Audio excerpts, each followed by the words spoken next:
Hello friends, ഈ shop കില്ലേഴ്സിന്റെ final എപ്പിസോഡിലേക്കാണ് നമ്മൾ പോകുന്നത്. പാസ്റ്റിൽ എന്തൊക്കെയാണ് നടന്നെന്നുള്ള കാര്യം നമ്മൾ കണ്ടു കഴിഞ്ഞു. ഇനിയിപ്പോൾ പ്രസന്റിലോട്ട് വരാം.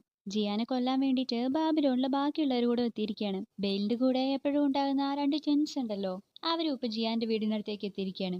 അവര് സോങ്ജുവിന് ചെറുതായിട്ടൊന്ന് ചൊറിയാണ്. നീ ഒറ്റയ്ക്ക് ഇതെല്ലാം തീർക്കാന്ന് പറഞ്ഞിട്ട് വന്നതല്ലേ, പിന്നെ ഞങ്ങളെ കൂടെ ഇങ്ങോട്ട് വിളിക്കേണ്ടി വന്നോ എന്നൊക്കെ പറഞ്ഞു. സോങ്ജു സത്യം പറഞ്ഞാൽ നിങ്ങൾ ഇങ്ങോട്ട് വിളിച്ചു വരുത്തിയത് എനിക്ക് കുറച്ച് എംബാരസിംഗ് ആയിട്ടൊക്കെ ഉണ്ട്. പക്ഷെ എന്ത് ചെയ്യാ, ആവശ്യമായി പോയില്ലേ. പിന്നെ നിങ്ങൾ ഈ സിറ്റുവേഷൻ അത്ര ഈസി ആയിട്ട് എടുക്കണ്ട. നിങ്ങൾക്ക് മുന്നേ പോയ ബോയ്സിനെ എല്ലാം അവർ തീർത്തിരിക്കുകയാണ്. അവരത്ര ചില്ലറക്കാരൊന്നുമല്ല. അടുത്ത സ്റ്റെപ്പ് നമ്മൾ ശ്രദ്ധിച്ചു വേണം എടുക്കാൻ എന്ന് പറയാണ്. ഇതേ സമയം വീടിനകത്ത് വെടികൊണ്ട് മിൻഹിയെ പാസിന് എടുത്തുകൊണ്ട് വരികയും അവളുടെ ശരീരത്തിൽ നിന്നും വെടികൊണ്ട് നീക്കം ചെയ്യുകയും ചെയ്യാണ്. പാസിന് ഇതെല്ലാം ചെയ്യുന്നത് കണ്ട് ജിയാനും ആകെ അത്ഭുതത്തോടെ നോക്കിയിരിക്കാം. ഇന്നേരം ഇവിടെ ബാത്റൂമിനകത്ത് ഒരു തുരങ്കം കാണാം. അത് നേരെ താഴോട്ട് ഷോപ്പിംഗ് മാളിലോട്ട് പോകുന്നതാണ്. നമ്മൾ ബ്രദർ എന്ന് വിളിക്കുന്ന ഹോണ്ടിയുടെ അനിയൻ അതിന്റെ വാതിൽ നോക്കിക്കൊണ്ടിരിക്കുകയാണ്. അപ്പോഴാണ് അറിയുന്നത് ജിൻമാൻ അതിന് ചുറ്റുമായിട്ട് വെടിമരുന്ന് വെച്ചിട്ടുണ്ടെന്ന്. വാതിൽ തുറക്കേണ്ട താമസം അവിടെ പൊട്ടിത്തെറിക്കും. 14 വർഷമായിട്ട് താൻ കൂടെയുണ്ട്, എന്നിട്ടും ജിൻമാൻ ഇത് തന്റെ അടുത്ത് പറഞ്ഞില്ലല്ലോ എന്നുള്ള പരിഭവമാണ് അവന്. സീൻ അവിടെ കട്ട് ചെയ്ത ഷോപ്പിംഗ് മാളിനകത്ത് കാണിക്കുകയാണ്. അവിടെ ജിയാൻ നേരത്തെ ജോങ്ങിനെ അടിച്ച് തലകീഴായി കെട്ടി തൂക്കിയിരുന്നില്ലേ, അവനിപ്പോ ബോധം വന്നിരിക്കുകയാണ്. എങ്ങനെയൊക്കെയോ ആ കയറെടുത്ത് താഴേക്ക് ഇറങ്ങാൻ വേണ്ടിയിട്ട് ശ്രമിക്കുകയാണ്. ഇവിടെ ജിയാൻ മിൻഹേന്റെ അടുത്ത് മിൻഹേ നിങ്ങൾ മരിക്കരുത് എന്ന് പറയാണ്. അപ്പൊ മിൻഹെ അവളോട് മരണം എന്ന് പറയുന്നത് അങ്ങനെ പേടിപ്പെടുത്തുന്ന ഒന്നല്ല ജിയാൻ എന്ന് നേരത്തെ ജിൻമാൻ പറഞ്ഞതുപോലെ പറയാണ്. അത് കേട്ടപ്പോ ജിയാൻ നിങ്ങൾക്ക് എന്റെ ചാച്ചനെ ഒരുപാട് ഇഷ്ടമായിരുന്നു അല്ലേ എന്ന് ചോദിക്കുകയാണ്. അപ്പൊ മിൻഹെ വേഗം വിഷയം മാറ്റുകയും നമുക്ക് ഇതിനെ കുറിച്ചൊന്നും സംസാരിക്കാൻ ഇപ്പൊ സമയമില്ല, സോങ്ജോ ഏത് നേരം ഇവിടെ എത്താം എന്ന് പറയാണ്. അപ്പൊ പാസിന് അങ്ങോട്ട് വന്ന് നമുക്ക് എല്ലാവർക്കും എത്രയും പെട്ടെന്ന് ഷോപ്പിംഗ് മാളിന്റെ അകത്തേക്ക് പോകണം എന്ന് പറയാണ്. എന്നാൽ പിന്നാലെ ബ്രദർ വരികയും ഇല്ല നമുക്കിപ്പോൾ ഷോപ്പിംഗ് മാളിന്റെ അകത്തേക്ക് പോകാൻ പറ്റില്ല, ഒരു പ്രശ്നമുണ്ട് എന്ന് പറയാണ്. ഈ സമയം മാളിനകത്ത് ജോങ് എങ്ങനെയൊക്കെയോ കയററ്റിച്ച് താഴേക്ക് വീഴാണ്. അവനാകെ കലിപ്പിലാണ്. കാരണം നേരത്തെ ജിയാൻ അവനെ കുറെ അങ്ങോട്ട് ഇൻസൾട്ട് ചെയ്തിട്ടാണല്ലോ പോയത്. നീ ഒരു ഭീരുവാണ്, ബാബിലോണുകാർ നിന്നെ യൂസ് ചെയ്യണേ, നീ അവരെ പേടിച്ചിട്ടാണ് എല്ലാം ചെയ്യുന്നത്, അവരുടെ ആവശ്യം കഴിഞ്ഞാൽ നിന്നെ അവരെ തീർത്ത് കളഞ്ഞേക്കും, അവരതിനൊന്നും മടിക്കില്ല എന്നൊക്കെ പറഞ്ഞിട്ടല്ലേ പോയത്. അപ്പൊ അവളുടെ അടുത്തും ആ ബാബിലോണുകാരുടെ അടുത്തൊക്കെ ഇവന് മുട്ടൻ കലിപ്പിലായിട്ട് നിൽക്കുക. നിനക്കൊക്കെ ഈ ജോങ് ആരാണെന്ന് കാണിച്ചു തരാടാ എന്നും പറഞ്ഞുകൊണ്ട് ആ സിസ്റ്റത്തിൽ ഇരുന്ന് എന്തൊക്കെയോ ചെയ്യാണ്. ഇവിടെ ബ്രദറാണെങ്കിൽ പാസിനും കൂട്ടുകാർക്കും ആ തുരങ്കത്തിലൂടെ ഇപ്പൊ കടക്കാൻ പറ്റില്ലെന്നും അവിടെ ചിന്മാൻ ഒരു ട്രാപ്പ് സെറ്റ് ചെയ്ത് വെച്ചിരിക്കുകയാണ്, അതിലൂടെ പോയി അവിടെ ആകെ ബ്ലാസ്റ്റ് ആയി പോകും എന്നൊക്കെ പറഞ്ഞു കൊടുക്കുകയാണ്. അത് മാത്രമല്ല ഇവരുടെ ഈ മദർ ഹെൽപ്പിന്റെ ഷോപ്പിംഗ് മാൾ ഉണ്ടല്ലോ എപ്പോഴും ഓണിലായിരിക്കണം. ആരെങ്കിലും ഒരാൾ അത് എപ്പോഴും അറ്റൻഡ് ചെയ്തിരിക്കണം. കഴിഞ്ഞ 14 വർഷമായിട്ട് ഒന്നുകിൽ ജിൻമാൻ അല്ലെങ്കിൽ ഈ ബ്രദർ എന്ന് പറയുന്ന ആളാണ് അത് അറ്റൻഡ് ചെയ്തുകൊണ്ടിരുന്നത്. എന്നാൽ ഇപ്പോഴാണ് ഇങ്ങേരും ഇവിടെയാണ്, ഇതിന്റെ അടുത്ത രജിസ്റ്റർ ഡൗൺ ആയിട്ടുള്ള ജിയാനും ഇവിടെയാണ്, ജിൻമാൻ ആണെങ്കിൽ ജീവനോടെയും ഇല്ല. അതുകൊണ്ട് തന്നെ ഷോപ്പിംഗ് മാൾ അസസ് ചെയ്യാൻ ഇപ്പൊ ആരുമില്ല. ഇങ്ങനെയുള്ള ഒരു സിറ്റുവേഷൻ വന്നപ്പോൾ എന്ത് ചെയ്യുന്നു ചോദിക്കുമ്പോൾ ഷോപ്പിംഗ് മാൾ ഓട്ടോമാറ്റിക്കലി റീസ്റ്റാർട്ട് ആയി പോകും. അതിന് 24 മണിക്കൂറെങ്കിലും സമയമെടുക്കും. ഇനിയും 20 മണിക്കൂറോളം ബാക്കിയുണ്ട്. അത് കഴിഞ്ഞാലേ നമുക്ക് അതിനകത്തേക്ക് കയറാൻ പറ്റുള്ളൂ. ഇതൊക്കെ കൊണ്ട് തന്നെ നിന്നോട് അവിടെ തന്നെ ഇരിക്കാൻ പറഞ്ഞു ചെയ്യാൻ എന്ന് പറയാണ്. ഇനിയിപ്പോൾ എന്താ ചെയ്യുക, അവരാണെങ്കിൽ ഇങ്ങോട്ട് എത്താറുമായിട്ടുണ്ടാവും എന്ന് പറഞ്ഞ് ഇവരിങ്ങനെ ആലോചിച്ചിരിക്കുക. ബ്രദർ എന്തായാലും ഷോപ്പിംഗ് മാളിന്റെ ഇപ്പോഴത്തെ അവസ്ഥ എന്താണെന്ന് അറിയാൻ വേണ്ടിയിട്ട് വേഗം വെബ്സൈറ്റ് ഒന്ന് ഓപ്പൺ ചെയ്ത് നോക്കുകയാണ്. അപ്പോഴാണ് അത് ആരോ അസസ് ചെയ്തിരിക്കുന്നു എന്നുള്ള കാര്യം മനസ്സിലാകുന്നത്. ഷോപ്പിംഗ് മാളിൽ ഇപ്പോൾ ആരോ ഉണ്ടല്ലോ എന്ന് പറയാണ്. അത് വേറെ ആരുമല്ല, ജോങ് ആയിരുന്നു. ബാബിലോണുകാർക്കും ഇവർക്കും ഒരു തട്ടു കൊടുക്കാൻ വേണ്ടിയിട്ട് അവനായിരുന്നു സിസ്റ്റം അസസ് ചെയ്തത്. ഇനിയിപ്പോൾ എന്ത് വന്നാലും നേരിടുക തന്നെ എന്ന് പറഞ്ഞിട്ട് ഇവരും ഇങ്ങനെ തയ്യാറാകാണ്. അന്നേരം ജിയാൻ പാസിനോട് മാസ്റ്റർ നിങ്ങളും അവരെ പോലെ ഒരു കില്ലർ ആയിരുന്നോ എന്ന് ചോദിക്കുകയാണ്. പാസിൻ വേഗം ജിയാൻ നിനക്കൊന്നും സംഭവിച്ചില്ലല്ലോ, എനിക്ക് അതിൽ സന്തോഷമുണ്ട് എന്ന് പറഞ്ഞുകൊണ്ട് ചിരിച്ചിട്ട് അവളെ തലോടാനായിട്ട് വരാം. അവളാണെങ്കിൽ പാസിന്റെ കൈ തട്ടി മാറ്റുകയും ഈ പ്രശ്നങ്ങളെല്ലാം അവസാനിക്കുമ്പോൾ നിങ്ങൾ എൻ്റെ അടുത്ത് എല്ലാം തുറന്നു പറയണമെന്ന് പ്രോമിസ് ചെയ്യ് എന്ന് പറയാണ്. അപ്പൊ അവരിങ്ങനെ സംസാരിച്ചുകൊണ്ടിരിക്കുന്ന ടൈമിലാണ് പുറകിലെത്തി നേരത്തെ ആ കില്ലേഴ്സ് അയച്ചു വിട്ടില്ലേ പുൽച്ചാടിയെ പോലുള്ള ഒരു റോബോട്ട് അത് വരുന്നത്. അതിനെ കണ്ടതും ഇവരൊന്ന് പേടിക്കുകയാണ്. ഇതെങ്ങാനും ഇനി ഷൂട്ട് ചെയ്യോ എന്നൊക്കെ പറ്റും. മിൻഹെ അതെന്തെങ്കിലും സ്ട്രെയിഞ്ച് ആയി ചെയ്യുന്നതിന് മുന്നേ തന്നെ അതിനെ തകർക്കണം എന്ന് പറയാണ്. എന്നാൽ അപ്പോഴേക്കും അത് ഒരുമാതിരി വിചിത്രമായ ശബ്ദം പുറപ്പെടുവിക്കാൻ തുടങ്ങി. അത് സാധാരണ മനുഷ്യരുടെ കാതുകൾക്ക് സഹിക്കാവുന്നതിലും അപ്പുറമായിരുന്നു. അതിന്റെ ആഘാതത്തിൽ വീട്ടിലുണ്ടായിരുന്ന ചില്ലുകുപ്പികളും ഗ്ലാസുകളും എല്ലാം പൊട്ടിത്തെറിക്കാൻ തുടങ്ങി. അപ്പൊ പിന്നെ മനുഷ്യരുടെ കാര്യം പറയണോ, പാസിൻ അതിന് ഷൂട്ട് ചെയ്യാൻ ശ്രമിക്കുന്നുണ്ട്, പക്ഷെ പറ്റുന്നുണ്ടായിരുന്നില്ല. ബ്രദറാണെങ്കിൽ മയങ്ങുകയും ചെയ്തു. ജിയാൻ അവനെങ്കിലും തൂക്കി പിടിച്ചുകൊണ്ട് ബാത്റൂമിലെ തുരങ്കത്തിനടുത്തേക്കെങ്കിലും പോകാനായിട്ട് നോക്കുകയാണ്. എന്നാൽ അപ്പോഴേക്കും അതിനെ ഇടിച്ചു തെറിപ്പിച്ചുകൊണ്ട് ഒരു കാർ അവരുടെ വീടിനകത്തേക്ക് കയറി വരികയാണ്. അത് മറ്റാരുമല്ല, സോങ്ജോ ആ ട്വിൻസും ആയിരുന്നു. മിൻഹെ അവർക്കെതിരെ ഗണ്ണെടുക്കാൻ നിൽക്കുമ്പോഴേക്കും അതിലൊരുത്തൻ മിൻഹയെ ഷൂട്ട് ചെയ്യാണ്. പിന്നീട് പാസിനുമായിട്ടുള്ള ഒരു ഒന്നൊന്നര ഫൈറ്റാണ് നടന്നത്. ഗണ്ണെല്ലാം മാറ്റിവെച്ച് പാസിന്റെ രീതിയിൽ കത്തിവെച്ചായിരുന്നു ഫൈറ്റ്. ഇതേസമയം സോങ്ജു ആണെങ്കിൽ ജിയാന്റെ പുറകെയായിരുന്നു. ജിയാൻ നിനക്ക് ഓർമ്മയുണ്ടോ, ഇതേപോലൊരു സിറ്റുവേഷൻ നീ കുട്ടിയാകുമ്പോ നമുക്കിടയിൽ ഉണ്ടായിരുന്നു. ഇങ്ങനെയുള്ള കാര്യത്തിന് നമ്മൾ എന്താ പറയാ, തേജാവു. അന്ന് നിനക്ക് 10 വയസ്സ് പോലും ഉണ്ടായിരുന്നില്ല, എന്നിട്ട് നീ ഞങ്ങളുടെ അടുത്തുനിന്ന് ആ ജനലിൽ കൂടെ ചാടി രക്ഷപ്പെട്ടില്ലേ. അതൊക്കെ കണ്ട് ഞാൻ ഭയങ്കര ഇംപ്രസ് ആയിരുന്നു അറിയോ. എന്നാ ഇപ്പോഴാണെങ്കിൽ നിനക്ക് 10 വയസ്സുമല്ല, ഇവിടെ ജനലും ഇല്ല എന്നൊക്കെ പറഞ്ഞ് അവൻ അവിടെ ചെയ്യാനെ തിരയാണ്. അലമാരയിൽ കാണാതായപ്പോ നേരെ എടുത്തിട്ട് കട്ടിലിനടിയിലോട്ട് നോക്കാണ്. എന്നാ അപ്പോഴേക്കും കട്ടിലിന്റെ മറുഭാഗത്ത് നിന്ന് ചെയ്യാൻ ചാടി സോങ്ജുനെ അറ്റാക്ക് ചെയ്യാണ്. അവന് തടയുകയും കൊള്ളാലോ നീ ഇത്രയ്ക്കൊക്കെ വലുതായോ, പക്ഷെ പേടിക്കണ്ട, നിന്നെ ഞാൻ കൊല്ലാനൊന്നും പോണില്ല, കാരണം നിനക്ക് ജീവനോടെ വേണം എന്ന് പറയാണ്. എന്നാ അപ്പോഴേക്കും പുറകെ ബ്രദർ വന്ന് അവനെ അടിച്ചിടുകയും അവന്റെ കഴുത്തിൽ തൂങ്ങി പിടിച്ചുകൊണ്ട് ജിയാൻ നീ പെട്ടെന്ന് ഇവിടുന്ന് പോവെന്ന് പറഞ്ഞ് അവളെ അവിടെ നിന്ന് അയക്കാണ്. ഇവിടെ പുറത്താണെങ്കിൽ പാസിനും ടിൻസും തമ്മിൽ മാരക ഫൈറ്റ്. അതിലൊരുത്തൻ ജിയാനെ കണ്ടതും നേരെ അവളുടെ പുറകെ വരികയാണ്. മിൻഹെ അവനെ തടഞ്ഞ് ജിയാന്റെ അടുത്ത് വേഗം ഇവിടെ നിന്ന് രക്ഷപ്പെടാനായിട്ട് പറയാണ്. എന്നാൽ അവൻ മിൻഹയെ തിരിച്ചടിച്ച് വീണ്ടും ജിയാന്റെ അടുത്തേക്ക് ചെല്ലുന്നു. അപ്പോഴേക്കും പാസിൻ അവിടെ ഉണ്ടായിരുന്ന അവരുടെ ഫാമിലി ഫോട്ടോയിൽ ഫ്രെയിം എടുത്ത് അവന്റെ കഴുത്തിലൂടെ ഇട്ട് വലിക്കുകയാണ്. ട്വിൻസിൽ ഒരാളുടെ കാര്യം അവിടെ തീർന്നു. ഇതെല്ലാം കണ്ട് പേടിച്ചരണ്ട് നിൽക്കുന്ന ജിയാനോട് പാസിൻ നീ ഇവിടെ നിന്ന് രക്ഷപ്പെടുമെന്ന് പറഞ്ഞ് അലറുകയാണ്. അവളാകെ പരിഭ്രാന്തിയായിട്ട് പുറത്തേക്ക് ഓടുകയാണ്. പക്ഷെ എങ്ങോട്ടാ പോകേണ്ടതെന്ന് അവൾക്ക് ഒരു ഐഡിയയും ഇല്ല. വേറെ വഴിയില്ലാതെ വരുന്നത് വരട്ടെ എന്ന് വിചാരിച്ച് നേരെ മദർ ഹെൽപ്പിനകത്തേക്ക് പോവാണ്. ഇവിടെ സോങ്ജു ആണെങ്കിൽ ബ്രദറിനെ ഷൂട്ട് ചെയ്ത് നേരെ ജിയാന്റെ പുറകെ പോവാണ്. മറ്റേ ട്വിൻസിലെ വേറെ ആളാണെങ്കിൽ അവന്റെ സഹോദരനെ കൊന്നു എന്ന് പറഞ്ഞ് ആ ഗാലറി വിളിച്ച് വെറി പിടിച്ച പോലെ ഷൂട്ട് ചെയ്യാണ്. പാസിൻ അവിടെ നിന്ന് ഓടി മാറുന്നു. ഇതേ സമയം ഷോപ്പിംഗ് മാളിലെത്തിയ ജിയാന് ഇനി എന്താ ചെയ്യേണ്ടതെന്ന് അറിയാതെ ആകെ ടെൻഷനായിട്ട് നിൽക്കുകയാണ്. അവൾ ഒരാളുടെ ജീവൻ രക്ഷിക്കാനായിട്ട് ഇത്രയും പേര് തന്റെ ജീവൻ പണയം വെച്ച് നിൽക്കുന്നത് കണ്ട് അവൾക്ക് ഇനി എന്താ ചെയ്യേണ്ടതെന്ന് ഒന്നും മനസ്സിലാവുന്നില്ല. അപ്പോഴേക്കും സോങ്ജു അവളെ തേടി പുറകെ എത്തിയിരുന്നു. അവനെ കണ്ടതും അവൾ അവിടെ നിന്ന് ഓടി മാറുകയാണ്. മാളിനകത്ത് മരിച്ചു കിടക്കുന്ന വില്ലന്മാരുടെ ഇടയിൽ നിന്നും അവൾ ഒരു ഗൺ എടുക്കുകയാണ്. തൊട്ടു പുറകെ സോങ്ജും ജിയാനെ തേടി ഉള്ളിലേക്ക് വന്നു. കുറച്ചു കഴിഞ്ഞതും ജിയാൻ അവളുടെ കയ്യിലുണ്ടായിരുന്ന ഗണ്ണ് ചൂണ്ടിക്കൊണ്ട് സോങ്ജുവിന്റെ മുന്നിൽ വരികയാണ്. അവൻ അവളുടെ അടുത്ത് ജിയാൻ നീ അങ്ങ് വളർന്നു പോയല്ലോ, എന്ത് പറ്റി, എന്താ ഷൂട്ട് ചെയ്യാൻ മടിച്ചു നിൽക്കുന്നത്? ഇവിടെ എന്തൊക്കെയാ നടക്കുന്നതെന്ന് നിനക്ക് ഒരു പിടിയും ഉണ്ടാവില്ല അല്ലേ, നിനക്ക് നീ എന്നോട് ചോദിക്കണോ? അപ്പൊ ജിയാൻ അവനോട് അത് നീയായിരുന്നോ എന്റെ അച്ഛനെയും അമ്മനെയും കൊന്നത് എന്ന് ചോദിക്കുകയാണ്. ഓ അതാണോ നിനക്ക് അറിയേണ്ടിരുന്നത്, അത് ഇത്തിരി കോംപ്ലിക്കേറ്റഡ് ആണല്ലോ. പിന്നെ നിന്റെ ചാച്ചൻ അവനും അത്ര നല്ല ആളൊന്നും ആയിരുന്നില്ല. ജിൻമാൻ പറഞ്ഞതും ജിയാൻ ദേഷ്യപ്പെടുകയും വായടക്കി ഞാൻ ചോദിച്ചതിന് മാത്രം നീ മറുപടി പറഞ്ഞാൽ മതി എന്ന് പറയുകയും ചെയ്യാണ്. അപ്പോഴതാ പുറകെ ഒരു വലിയ ശബ്ദം കേൾക്കുകയാണ്. ജിയാൻ അങ്ങോട്ട് തിരിഞ്ഞതും സോങ്ജു അവളുടെ കണ്ണു വെട്ടിച്ച് ഓടുകയാണ്. ആരോ അങ്ങോട്ട് വരുന്നതെന്ന് മനസ്സിലാക്കി ജിയാനും വേഗം മാറി നിൽക്കുന്നു. എന്നാൽ അത് ജോങ് ആയിരുന്നു. അവൻ താഴത്തെ അറയിൽ നിന്ന് മുകളിലോട്ട് വന്നതാണ്. ഓൾറെഡി അവൻ ജിയാന്റെ അടുത്തും ബാബിലോണുകാരുടെ അടുത്തും ഭയങ്കര കലിപ്പിലായിരുന്നല്ലോ. ജിൻമാനെ കഷ്ടപ്പെട്ട് കൊന്നത് ഞാൻ, എന്നിട്ട് നിങ്ങൾ ക്രെഡിറ്റ് എടുക്കുന്നു. അതേപോലെ ചെറുപ്പത്തിൽ ഊമയായിരുന്നു പെണ്ണാണ്, ഞാൻ അവൾക്ക് ശബ്ദം കൊടുത്തത്. ഇപ്പൊ 4-5 ഫൈറ്റ് പഠിച്ചു എന്ന് പറഞ്ഞിട്ട് അവൾ എന്റെ മേലെ കയറാൻ വന്നിരിക്കുക എന്നൊക്കെ പറഞ്ഞ് ജിയാനി ബാബിലോണുകാരെ എല്ലാവരും തെറി വിളിച്ച് നിന്നെയൊക്കെ ഞാൻ തീർക്കോടാന്നും പറഞ്ഞ് താഴെ കിടന്നൊരു ഗണ്ണെടുത്ത് ഭ്രാന്തന്മാരിനെ പോലെ ഷൂട്ട് ചെയ്തുകൊണ്ടിരിക്കുകയാണ്. ഇതൊക്കെ കണ്ടിട്ട് സോങ്ജു അല്ല ഇത് ഏതൊരു ഏവൻ, ഇവരൊക്കെ ഏത് അപരാധം എന്ന് പറഞ്ഞ് നോക്കുക. അപ്പോഴേക്കും ജിയാൻ മെല്ലെ മാറുന്നു. കുറച്ചു നേരം നിർത്താതെ ഷൂട്ട് ചെയ്തതും ജോങ്ങിന്റെ അടുത്തുള്ള ബുള്ളറ്റും തീരുകയാണ്. ഉടനെ തന്നെ സോങ്ജു അവന്റെ അടുത്തേക്ക് വരികയാണ്. നീ ഏതൊരു ചെറുക്കാന്ന് പറഞ്ഞിട്ട് അവന്റെ കയ്യിലുള്ള ഗണ്ണ് വാങ്ങി അവനെ അടിക്കാനായിട്ട് നിൽക്കുകയാണ്. ജോങ് തടയാൻ നോക്കുന്നുണ്ടെങ്കിലും അവനെ കൊണ്ട് സോങ്ജുവിന് തടയാൻ പറ്റുമോ? നിന്നെയൊക്കെ തീർക്കാൻ ബുള്ളറ്റ് യൂസ് ചെയ്താലേ അത് വലിയ നഷ്ടമാണെന്ന് പറഞ്ഞുകൊണ്ട് അവന്റെ കയ്യിലുണ്ടായിരുന്ന ഒരു കോടാലി എടുത്ത് തലക്കിട്ട് ഒരൊറ്റ കീറ്. ജോങ്ങിന്റെ കഥ അവിടെ കഴിഞ്ഞു. ജിയാൻ നേരെ താഴെ അണ്ടർഗ്രൗണ്ടിലുള്ള മദർ ഹെൽപ്പിന്റെ വെപ്പൺസ് മാളിലേക്കാണ് പോയത്. പുറകെ വന്ന സോങ്ജുവും അപ്പോഴാണ് ആ വഴി കാണുന്നത്. ജോങ് നേരത്തെ അതിനകത്ത് നിന്നാ വന്നതെന്നും അവൻ നമുക്ക് വേണ്ടിയിട്ടാ വർക്ക് ചെയ്തതെന്നുള്ള കാര്യം സോങ്ജുവിന് അപ്പോഴാണ് മനസ്സിലായത്. ഇവൻ നമ്മുടെ ടീമായിരുന്നോ, വായി വെച്ച് മിണ്ടാതിരുന്നാണെന്ന് വെച്ചാൽ ഞാനിപ്പോ അവനെ കൊല്ലില്ലായിരുന്നല്ലോ. നടന്നു എന്തോ ആകട്ടെ എന്ന് പറഞ്ഞിട്ട് സോങ്ജുവിൻ താഴോട്ട് ഇറങ്ങി പോവാണ്. ജിയാൻ അവിടെ ഉണ്ടായിരുന്ന ഗൺസിൽ ഒരെണ്ണം എടുക്കാനായിട്ട് നോക്കുകയാണ്. പക്ഷെ ലോക്ക് തുറക്കാനേ പറ്റുന്നുണ്ടായിരുന്നില്ല. അപ്പൊ ജിയാൻ മോളെ ഞാനും അങ്ങോട്ട് എത്തിക്കേട്ടോ എന്ന് പറഞ്ഞിട്ട് സോങ്ജു ഇറങ്ങി വരുന്നു. ജിയാൻ വേഗം അവിടുന്ന് ഓടി മാറാണ്. താഴെ വന്ന സോങ്ജു ആ മാള് കണ്ടിങ്ങനെ ആകെ അതിശയിച്ച് നിൽക്കുക. ജിൻമാനെ നീ ആള് പുലിയാണല്ലോ, ഇതൊക്കെ ഉണ്ടാക്കിയെടുക്കാൻ എത്ര വർഷം എടുത്തോ എന്തോ. എന്തായാലും സംഭവം ഉഷാറായിട്ടുണ്ട് എന്ന് പറഞ്ഞിട്ട് അവൻ അവിടെ മൊത്തം ഇങ്ങനെ കറങ്ങി നോക്കുക. എല്ലാ ഗണ്ണും ഉണ്ട്, കിടു. ഇതൊക്കെ വാങ്ങാൻ എത്ര കാശാവും? വെറുതെ അല്ല ബാബിലോണുകാർ ഇതിൽ ഇത്രയും ഇൻവോൾവ്മെന്റ് കാണിക്കുന്നത്. അല്ലെങ്കിൽ ജിൻമാന്റെ അടുത്തുള്ള ശത്രുത ബെയിലിന് മാത്രമായിരുന്നല്ലോ. അപ്പൊ ഈ ബാബിലോണുകാർ കൂടി ഇതിൽ ഇടപെട്ടിരിക്കുന്നത് ഈ ഷോപ്പിംഗ് മാളിന് വേണ്ടിയിട്ടാണ്. അങ്ങനെ കുറച്ച് കഴിഞ്ഞതും സോങ്ജു മാളിന്റെ അവിടെ എവിടെയോ ആയിട്ട് ജിയാനെ കുരുക്കാൻ വേണ്ടിയിട്ട് ചില ലേസർ ബോംബുകൾ വെക്കുകയാണ്. അവന്റെ അടുത്തൊരു കണ്ണടിയുണ്ട്, അതിട്ട് നോക്കുന്നവർക്ക് മാത്രമാണ് ആ ലേസർ കാണുള്ളൂ.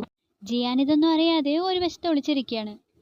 സോങ്ജുവും അവൾ എവിടെയാണ് ഇങ്ങനെ തിരക്കൊണ്ട് നടക്കുക. അതിനിടയിൽ അവൾ കേൾക്കാനായിട്ട് പിന്നെ ജിയാൻ നിന്റെ അച്ഛൻ്റെയും അമ്മൻ്റെയും കാര്യത്തില് എനിക്കും വിഷമമുണ്ട്. അവരെ കണ്ടിട്ട് നല്ല ആളുകളാണെന്നാ തോന്നി. പക്ഷെ എന്ത് ചെയ്യാൻ, നീ ഇതിനു മുൻപ് അറിയേണ്ടതായിട്ടുള്ള ചില കാര്യങ്ങൾ കൂടെ ഉണ്ട്. നിന്റെ ചാച്ചനുണ്ടല്ലോ, അവനും ഇതേപോലെ കുറെ ആളുകളെ കൊന്നു നടന്നവൻ തന്നെയാ. ഞങ്ങളുടെ ടീമിൽ തന്നെയായിരുന്നു ജിൻമാനും. അപ്പൊ അവൻ കൊന്നവർക്കും നിന്റെ അച്ഛനെയും അമ്മനെയും പോലെ വേറെ ഫാമിലിയൊക്കെ ഉണ്ടാവില്ലേ? പിന്നെ എനിക്കാണെന്ന് വെച്ചാൽ ഞാൻ ഒരു ഓർഫണേജിൽ ജനിച്ചത്. എന്നെ സംബന്ധിച്ച് ഞങ്ങളുടെ ടീം തന്നെയായിരുന്നു ഫാമിലി. പക്ഷെ അതെല്ലാം നശിപ്പിച്ചത് നിന്റെ ചാച്ചനായിരുന്നു. അപ്പൊ നിനക്ക് ഇതിനെല്ലാം ആരെങ്കിലും ബ്ലെയിം ചെയ്യണമെങ്കിൽ ഫസ്റ്റ് നിന്റെ ചാച്ചനെ ബ്ലെയിം ചെയ്യേണ്ടത്. ഇപ്പൊ തന്നെ നോക്കിക്കേ, ഈ പഠിച്ചും കളിച്ചും ആരെങ്കിലും ഒക്കെ പ്രേമിച്ചും നടക്കേണ്ട ടൈമില് നിന്റെ ചാച്ചൻ നിന്നെ എത്ര വലിയ പ്രശ്നത്തിലെ കൊണ്ടിട്ടിരിക്കുന്നെന്ന്. ശരിയല്ലേ എന്ന് പറഞ്ഞിട്ട് സോങ് ജോക്കിനെ തേടി നടന്നുകൊണ്ടിരിക്കുക. എന്നാൽ അതിനിടയിൽ ജിയാൻ ആ ലേസർ ലൈറ്റ് ക്രോസ് ചെയ്യുകയും അവിടെ ബ്ലാസ്റ്റ് ആകുകയും ചെയ്യാണ്. ജിയാൻ അങ്ങനെ തെറിച്ചു വീഴുകയും ജിയാനെ കണ്ട ഭാഗത്തേക്ക് സോങ് ഷൂട്ട് ചെയ്യുകയും ചെയ്യാണ്. ജിയാനും പെട്ടെന്ന് എണീറ്റ് അവളുടെ കയ്യിലുള്ള ഗണ്ണ് വെച്ച് സോങ് ജോനെ ഷൂട്ട് ചെയ്തു. പക്ഷെ അപ്പോഴേക്കും ഗണ്ണിലുണ്ടായിരുന്ന ബുള്ളറ്റ്സ് തീർന്നിരുന്നു. ജിയാന്റെ ബുള്ളറ്റ് തീർന്നെന്നുള്ള കാര്യം സോങ് ജോന് മനസ്സിലായി.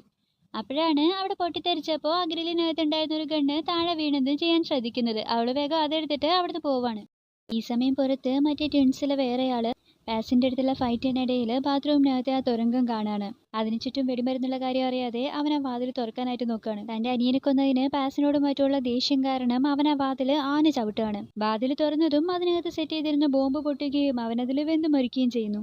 അങ്ങനെ ആ ഒരു വില്ലന്റെ കാര്യവും തീരുമാനമായി. ഇന്നേരം ഇവിടെ ജിയാൻ അവളുടെ കയ്യിലുണ്ടായിരുന്ന മുറിവെല്ലാം കെട്ടി ആകെ വിഷമിച്ചിരിക്കുകയാണ്. ജിൻമാൻ അവൾക്ക് ഇവിടെ നിന്ന് രക്ഷപ്പെടാനും പുതിയൊരു ജീവിതം സ്റ്റാർട്ട് ചെയ്യാനുള്ള എല്ലാ കാര്യങ്ങളും ഒരുക്കിയിട്ടാണല്ലോ പോയത്. അപ്പൊ ആ ഒരു ഓപ്ഷൻ ചൂസ് ചെയ്തതായിരുന്നെങ്കിൽ ഇത്രയും വലിയ പ്രശ്നം ഉണ്ടാവില്ലായിരുന്നു എന്ന് ഇപ്പോൾ വിചാരിക്കാം. അവിടെ സോങ് ജോ ആണെങ്കിൽ ജിയാനെ മോളെ നീ എവിടെ ഒളിച്ചിരിക്കുന്നേ, എനിക്കാണെങ്കിൽ പ്രായമായി ഒളിച്ചു കളിക്കാനൊന്നും വയ്യ എന്ന് പറഞ്ഞിട്ട് ജിയാൻ ഇങ്ങനെ അന്വേഷിച്ച് നടക്കാം. ഈ ഒരു കാര്യം ജിയാൻ ഇവിടെ ക്യാമറയിൽ കാണാണ്. സോങ് ജോ ഇപ്പൊ കറക്റ്റായിട്ട് എവിടെയാണ് നിൽക്കുന്നതെന്നുള്ള കാര്യം അവള് ശ്രദ്ധിക്കുകയാണ്. എന്തൊക്കെയോ മനസ്സിലുറപ്പിച്ചുകൊണ്ട് ജിയാൻ അവിടെ നിന്നീക്കുന്നു. ഈ സമയം വീടിനകത്ത് ഹോണ്ടയുടെ അനിയന് ബോധം വരികയാണ്. ബുള്ളറ്റ് പ്രൂഫ് ധരിച്ചതുകൊണ്ട് നേരത്തെ സോങ് ജു ഷൂട്ട് ചെയ്തത് അവനെ കൊണ്ടില്ലായിരുന്നു. സീൻ അവിടെ കട്ടാകുമ്പോൾ സോങ് ജു അവിടെ ഒരു ഭാഗത്ത് ജിൻമാൻ ഇവർ മിലിറ്ററിയിൽ ഉണ്ടാകുന്ന ടൈമിൽ പറഞ്ഞിരുന്ന ഒരു സ്ലോഗൻ കൊത്തിവെച്ചിരിക്കുന്നത് കാണാണ്. We are all going to hell but definitely not today എന്നായിരുന്നു. ഇവര് മിലിറ്ററിയിലായിരുന്നപ്പോ ഓരോ ഫൈറ്റിലും ഇതുപോലെ ഒരുപാട് പേരെ ഇവരും കൊല ചെയ്യുന്നുണ്ടല്ലോ. സോ ഇവരുടെ സ്ഥാനം എന്തായാലും നരകത്തിലാണ്. അപ്പൊ ഓരോ ഫൈറ്റിന് പോകുന്നതിന് മുന്നും അവരൊരു സ്ലോഗൻ ആയിട്ട് ഇത് പറയുമായിരുന്നു. ജിൻമാൻ ഒന്നും മറന്നിട്ടില്ല എന്ന് പറഞ്ഞിട്ട് സോങ് ജു ജിയാന്റെ അടുത്ത് ഈ കാര്യങ്ങളെല്ലാം പറയാണ്. നിനക്കറിയോ, ഞാൻ ജിൻമാനോടൊപ്പം വർക്ക് ചെയ്തിരുന്ന ടൈമില് ഞങ്ങൾ എല്ലാരും കൂടെ ഒരു സ്ലോഗൻ പറയായിരുന്നു, ഇന്ന് ഏതായാലും നരകത്തിലേക്ക് പോകുന്നില്ല എന്ന്. പക്ഷെ എന്ത് ചെയ്യാൻ, എല്ലാം പറഞ്ഞിട്ട് അവൻ ആദ്യമേ അങ്ങ് പോയി. എന്നാൽ ഞാനും അങ്ങോട്ട് തന്നെയാണ് കേട്ടോ പോകാൻ പോകുന്നേ. കാരണം ഞങ്ങളെല്ലാരും ഇതിന് വിധിക്കപ്പെട്ടവരാണ്. എന്നാൽ ജിയാൻ, നീ അങ്ങനെയല്ല, നിനക്ക് ഇപ്പോഴും അവസരമുണ്ട്. നിനക്ക് വേണമെങ്കിൽ ഇതെല്ലാം ഉപേക്ഷിച്ച് പുതിയൊരു ജീവിതം ചൂസ് ചെയ്യായിരുന്നു. ഈ സ്ഥലമാണെങ്കിൽ ബാബിലോണുകാർ ഏറ്റെടുത്തോളും. എന്നാൽ അതെല്ലാം വിട്ട് റിവെഞ്ചാണ്, ആനയാണ് ചേനയാണെന്നൊക്കെ പറഞ്ഞ് നീ ഞങ്ങളുടെ പുറകെ വന്നാ പിന്നെ നിനക്കും നരകത്തിൽ തന്നെ പോകേണ്ടി വരും. ഓൾറെഡി നിന്റെ ചാച്ചനും അവിടെ ഉണ്ടല്ലോ. അവനത് പറഞ്ഞു തീരും മുന്നേ ജിയാൻ ആ മാൾ യൂസ് ചെയ്തിരുന്ന വണ്ടിയെടുത്ത് അവനെ നേരെ കുതിക്കുകയാണ്. അതിൽ നിന്ന് ഓടി മാറുന്നതിനിടയിൽ നേരത്തെ അവൻ തന്നെ സെറ്റ് ചെയ്ത് വെച്ചിരിക്കുന്ന ലേസർ ബോംബ് ഉണ്ടല്ലോ, അത് അവൻ ക്രോസ് ചെയ്യാണ്. ഉടനെ തന്നെ അത് പൊട്ടിത്തെറിക്കുകയും ഇവൻ തെറിച്ച് മറ്റൊരിടത്തേക്ക് വീഴുകയും ചെയ്യുന്നു. ഇവൻ വീണ സ്ഥലത്താണെങ്കിൽ താഴെ മൊത്തം പെട്രോൾ ആയിരുന്നു. മുകളിലേക്ക് നോക്കുമ്പോൾ ആ പെട്രോൾ ക്യാനുകളെല്ലാം ചരിഞ്ഞു കിടക്കാണ്. അതെല്ലാം ജിയാന്റെ പണിയായിരുന്നു. വണ്ടിയിൽ നിന്ന് ചാടിയിറങ്ങി ജിയാൻ അവനെ നേരെ തോക്ക് ചൂണ്ടി നിൽക്കുകയാണ്. സോങ് ജു വേഗം അവിടെ എണീറ്റ്, ജിയാൻ നീ എന്താ ചെയ്യുന്നത്, നിന്റെ കയ്യിലുള്ളത് കളിക്കുന്ന സാധനമാണെന്നാണ് വിചാരിച്ചത്, അത് നിനക്ക് യൂസ് ചെയ്യാൻ അറിയോ, നീ ഇതിനു മുന്നേ ആരെങ്കിലും ഷൂട്ട് ചെയ്തിട്ടുണ്ടോ എന്നൊക്കെ ചോദിക്കുകയാണ്. അപ്പൊ ജിയാൻ ശരിയാ, ഞാൻ ആരെയും ഷൂട്ട് ചെയ്തിട്ടില്ല എന്ന് പറഞ്ഞുകൊണ്ട് അവനെ ഷൂട്ട് ചെയ്യാതെ നേരെ താഴോട്ട് ഷൂട്ട് ചെയ്യാണ്. ഉടനെ അവിടെ ഉണ്ടായിരുന്ന പെട്രോൾ എല്ലാം ആളിക്കത്താൻ തുടങ്ങി. സോങ് ജുവിന്റെ മേലെയും തീ പടരുകയും അവൻ അലറി വിളിക്കുകയും ചെയ്യുന്നു. പക്ഷെ ആകെ മൊത്തം തീയായപ്പോൾ ഒട്ടും പ്രതീക്ഷിക്കാതെ മാളിനകത്ത് സെറ്റ് ചെയ്ത് വെച്ചിരിക്കുന്ന ഫയർ സേഫ്റ്റി ഓൺ ആവുകയും അവിടെ മൊത്തം വെള്ളം വരികയും ചെയ്യുന്നു. അവിടെ മൊത്തം നനഞ്ഞ് എല്ലാ തീയും അണയുകയാണ്. പാതിവെന്ത ശരീരത്തോടെ തന്റെ കോടാലി എടുത്ത് അവൻ ജിയാന്റെ നേരെ പാഞ്ഞെടുക്കുകയാണ്. ജിയാൻ ഒന്നും നോക്കാതെ ഒറ്റ ഷൂട്ട് അവന്റെ നെറ്റ് തുടച്ച് കയറിയാണ് ആ ബുള്ളറ്റ് പാഞ്ഞത്. അങ്ങനെ ജിയാന്റെ കൈകൊണ്ട് സോങ് ജു അവിടെ മരിച്ചു വീഴുന്നു. അങ്ങനെ അല്പനേരം കഴിഞ്ഞതും ഹോണ്ടയുടെ അനിയനും താഴോട്ട് വരികയാണ്. അവൻ ജിയാന്റെ അടുത്തോട്ട് ചെല്ലുകയാണ്. ജിയാൻ നീ ഓക്കെ അല്ലേ? സോങ് ജോ അവനെ നീ തീർത്തോ എന്ന് ചോദിക്കുകയാണ്. അപ്പൊ ജിയാൻ അവന്റെ അടുത്ത് മാസ്റ്ററും മിൻഹയും അവരോ എന്ന് ചോദിക്കുകയാണ്. അപ്പൊ അവൻ നീ പേടിക്കണ്ട, അവർക്കൊന്നും പറ്റിയിട്ടില്ല, അവർ ജീവനോടെയുണ്ട് എന്ന് പറയാണ്. ജിയാൻ അപ്പോഴാണ് ആശ്വാസമാകുന്നത്. അങ്ങനെ കുറെ നേരം കഴിഞ്ഞു. ബ്രദർ പോയിട്ട് ആ മാളിലെ സിസ്റ്റം എല്ലാം പഴയപടി ആക്കുകയാണ്. ജോങ് അതില് നേരത്തെ എന്തൊക്കെയോ സെറ്റ് ചെയ്ത് വെച്ചായിരുന്നു. അപ്പൊ അവൻ എന്തായാലും ഭയങ്കര ബുദ്ധി തന്നെ, ഇത്രയൊക്കെ കാര്യങ്ങൾ ഒറ്റയ്ക്ക് ചെയ്തല്ലോ എന്ന് പറഞ്ഞിട്ട് ബ്രദർ അതെല്ലാം മാറ്റി പഴയ പോലെ ആക്കുകയാണ്. എന്നാൽ പെട്ടെന്ന് അവൻ സിസ്റ്റത്തിൽ എന്താ ശ്രദ്ധിക്കുകയും ജിയാൻ ഇങ്ങ് വന്നേ, ഇത് നോക്കിക്കേ എന്തൊക്കെ നടക്കുന്നത് നോക്കുക, ഇനി നമ്മൾ എന്താ ചെയ്യുക എന്ന് പറഞ്ഞിട്ട് ആകെ പേടിച്ച് ജിയാനെ വിളിക്കുകയാണ്. അവരുടെ അടുത്തേക്ക് ഒരുപാട് പേര് വന്നുകൊണ്ടിരിക്കുകയായിരുന്നു.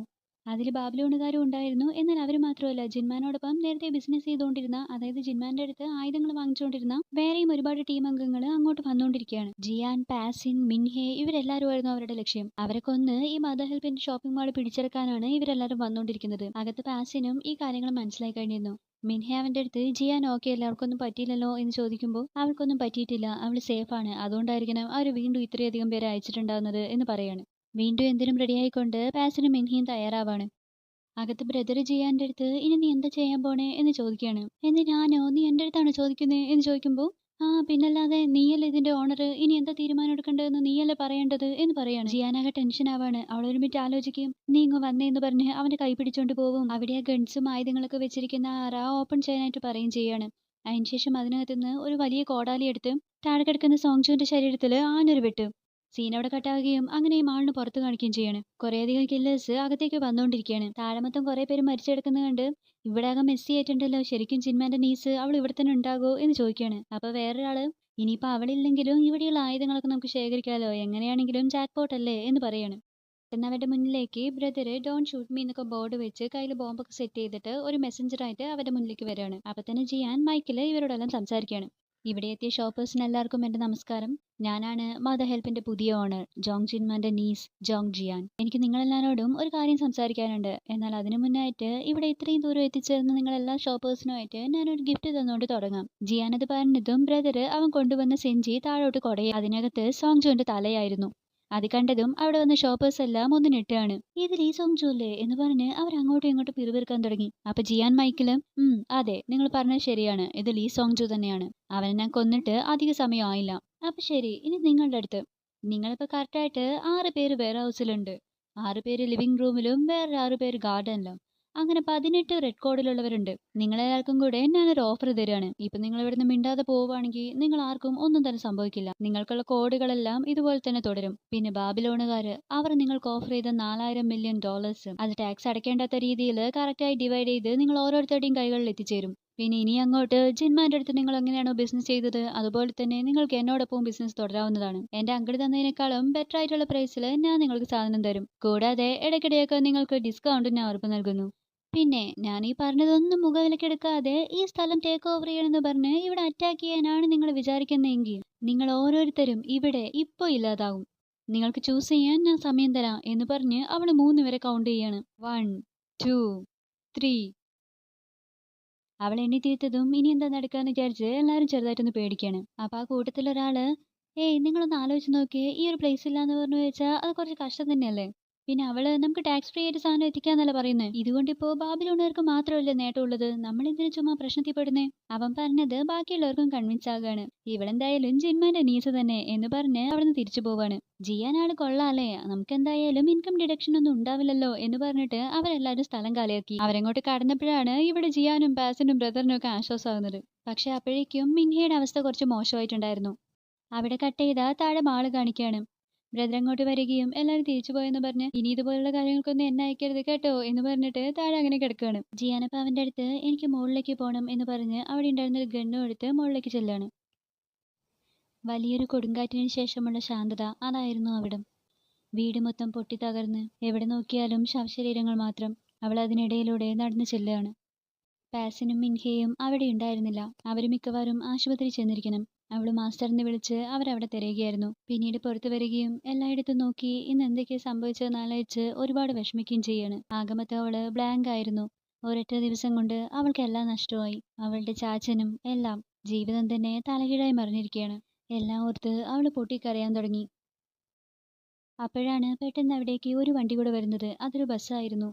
ജിയാന് എല്ലാം കൊണ്ട് മതിയായി. രണ്ടും കൽപ്പിച്ചുകൊണ്ട് അവള് ഗണ്ണും എടുത്ത് ഇനി വരുന്നത് വരട്ടെ എന്ന് പറഞ്ഞ് ബസ്സിന് മുന്നിലേക്ക് പോവാണ്. നിനക്കൊന്നും മതിയായില്ലടാ, എന്തിനാ വീണ്ടും വീണ്ടും ഇങ്ങോട്ട് വന്നുകൊണ്ടിരിക്കുന്നതെന്ന് പറഞ്ഞ് അവൾ ആ ഗണ്ണ് ചൂണ്ടുകയാണ്. എന്നാൽ അതിൽ നിന്നൊരാളിറങ്ങി അവരുടെ കാർഡ് കാണിച്ചു കൊടുക്കുകയാണ്. അവരെ യെല്ലോ കോഡിൽ പെടുന്ന ക്ലീനിങ് ഡിപ്പാർട്ട്മെന്റ് ആയിരുന്നു. അതുമാത്രമല്ല ജിൻമാന്റെ ഫ്യൂണറലിനും ഇദ്ദേഹം വന്നിട്ടുണ്ടായിരുന്നു. നീ ഓക്കെ അല്ലേ ജിയാൻ എന്ന് പറഞ്ഞ് അയാൾ അടുത്തേക്ക് വരികയാണ്. അടുത്ത ഷോട്ടിൽ അവർ ആ വീട് മുഴുവൻ ക്ലീൻ ചെയ്യുന്നതും അവിടെയുള്ള ഡെഡ് ബോഡീസ് എല്ലാം നീക്കം ചെയ്യുന്നതാണ് കാണിക്കുന്നത്. ജിയാൻ ഇങ്ങനെ പുറത്ത് സ്റ്റെപ്പിൽ ഇരിക്കുകയാണ്. അദ്ദേഹം വന്നിട്ട് കാര്യങ്ങൾ ഇപ്പോഴും അത്ര സേഫ് അല്ല, നീ ഷോപ്പിംഗ് മാളിനകത്ത് തന്നെ ഇരിക്കുന്നതായിരിക്കും ബെറ്റർ എന്ന് പറയാണ്. അപ്പൊ ജിയാൻ ഇല്ല അത് കുഴപ്പമില്ല എന്ന് പറയാണ്. അന്നേരം അദ്ദേഹത്തിന്റെ ഒരാൾ വന്ന് സാർ ഇവിടെ ആരോ വന്നുകൊണ്ടിരിക്കുന്നുണ്ട് എന്ന് പറയാണ്. ഇനി ആരുടെപ്പാ വരാൻ പോകുന്നേ എന്ന് പറഞ്ഞ് അവരൊന്ന് ടെൻഷൻ ആവാണ്. ജിയാൻ നിൽക്ക് ഞങ്ങൾ നോക്കാന്ന് പറയുമ്പോൾ ഇല്ല അത് കുഴപ്പമില്ല എന്ന് പറഞ്ഞ് അവിടെ മുന്നോട്ട് പോവാണ്. ഒരു കാർ ഇങ്ങോട്ട് വന്നുകൊണ്ടിരിക്കുകയാണ്. അതിനകത്ത് നിന്നും ജിൻമാന്റെ പഴയ സുഹൃത്തായ ടാക്സി ഡ്രൈവർ ഇറങ്ങാണ്. സാർ നിങ്ങളായിരുന്നോ എന്ന് പറഞ്ഞ് ജിയാൻ നോക്കുകയാണ്. തൊട്ടുപുറകെ മുമ്പ് വന്നിരുന്ന പോലീസ് ഓഫീസറും. ബാക്ക് സീറ്റിൽ നിന്നും അവശനായ നിലയിൽ മറ്റൊരാൾ കൂടെ ഇറങ്ങാണ്. അത് വേറെ ആരുമല്ലായിരുന്നു, നമ്മുടെ ജിൻമാനായിരുന്നു. അവൻ ഇപ്പോഴും ജീവനോടെ തന്നെയുണ്ട്. ജിൻമാനെ കണ്ട് ഒന്നും പറയാനാവാതെ ആകെ അത്ഭുതത്തോടെ നോക്കി നിൽക്കുകയാണ് ജിയാൻ. അവളുടെ മാനസികാവസ്ഥ ഇപ്പൊ എന്തായിരിക്കുന്നു നമ്മൾ എടുത്തു പറയേണ്ട കാര്യമില്ലല്ലോ അല്ലേ. അല്പം സെക്കൻഡുകൾക്ക് ശേഷം രണ്ടുപേരും അങ്ങോട്ടും ഇങ്ങോട്ടും പുഞ്ചിരിക്കുകയാണ്. ഈ ഒരു ഷോട്ടോട് കൂടി ഈ ഡ്രാമ ഇവിടെ എൻഡ് ചെയ്യാണ്. അപ്പോൾ പറയൂ guys, A shop of killers എന്ന ഈ സീരീസ് എങ്ങനെയുണ്ടായിരുന്നു? നിങ്ങൾക്ക് ഇഷ്ടമായോ? എനിക്കെന്തായാലും ഒരുപാട് ഇഷ്ടമായി. ഇതിലെ ആക്ടറായിട്ടുള്ള ലീ ഡോങ് ബുക്ക് എൻ്റെ ഫേവറേറ്റ് ആക്ടേഴ്സിൽ ഒരാളാണ്. പിന്നെ ഇതിലെ സ്റ്റോറി, സ്ക്രീൻ പ്ലേ എല്ലാം കിടിലനായിരുന്നു. ഒരുപാട് നല്ല ആക്ഷൻ രംഗങ്ങളും ഉണ്ട്. ഒരു എക്സ്പ്ലനേഷൻ വീഡിയോ ആയിട്ട് കൂടി അത് നിങ്ങൾക്ക് മനസ്സിലായിട്ടുണ്ടാവും അല്ലേ? ആൻഡ് ഇതിൻ്റെ ആക്ടേഴ്സിൻ്റെ എല്ലാം പെർഫോമൻസും അടിപൊളിയായിരുന്നു. ഹീറോസ് ആണെങ്കിലും വില്ലന്മാരാണെങ്കിലും ഓരോ ക്യാരക്ടറും ഒന്നിനൊന്ന് മികച്ചതായിരുന്നു. ജിൻമാൻ, ജിയാൻ, പാസിൻ, മിൻഹെ, സോങ്ജു, ജോങ്, പിന്നെ മറ്റേ ട്വിൻസ്, ജിയാൻ്റെ ചെറുപ്പം അഭിനയിച്ച കുട്ടി, ഹോണ്ടയുടെ അനിയൻ ബ്രദർ, പിന്നെ മറ്റേ ട്വിൻസ്, ബെയില്, എല്ലാവരും മികച്ച പ്രകടനം തന്നെയായിരുന്നു. ഇനി നമുക്ക് ക്ലൈമാക്സിനെ കുറിച്ച് ഒന്ന് സംസാരിക്കാം. അവസാനം എന്തായാലും ജിൻമാൻ ജീവനോടെ ഉണ്ടെന്ന് കാണിച്ചു, അതിൽ സന്തോഷം. പക്ഷേ ബെയിലിന് എന്ത് സംഭവിച്ചു എന്ന് കാണിക്കുന്നില്ല. ഇനിയെങ്ങാനും ജിൻമാൻ ബെയിലിന് തീർത്തിട്ടുള്ള വരവാണോ എന്നും കാണിക്കുന്നില്ല. അവനാകെ അവശനായി ഒരുപാട് മുറിവുകളൊക്കെ വന്ന സ്ഥിതിക്ക് ഒരു ഫൈറ്റ് കഴിഞ്ഞിട്ടുള്ള വരവാണെന്ന് നമുക്ക് അനുമാനിക്കാം. എന്തൊക്കെ പറഞ്ഞാലും ഇതെല്ലാം ജിൻമാൻ്റെ പ്ലാൻ തന്നെയായിരുന്നില്ലേ? ഇതെല്ലാം അവൻ മുൻകൂട്ടി കണ്ടതല്ലേ? അപ്പം അതിനും വഴിയുണ്ട്. പിന്നെ ഒരു സീസൺ 2ക്കുള്ള സ്കോപ്പൊക്കെ നമ്മളിവിടെ കാണുന്നുണ്ട് അല്ലേ? നിങ്ങളുടെ അഭിപ്രായം എന്താ? ഈ സീരീസ് നിങ്ങൾക്ക് ഇഷ്ടമായോ? സീസൺ 2 വരാൻ ആഗ്രഹിക്കുന്നുണ്ടോ? അതേപോലെ തന്നെ ഈ സീരീസിലെ നിങ്ങളുടെ ഫേവറേറ്റ് ക്യാരക്ടർ അതാരാണെന്ന് കൂടി താഴെ കമൻറ്റ് ചെയ്യണേ. Thank you friends, thank you for watching.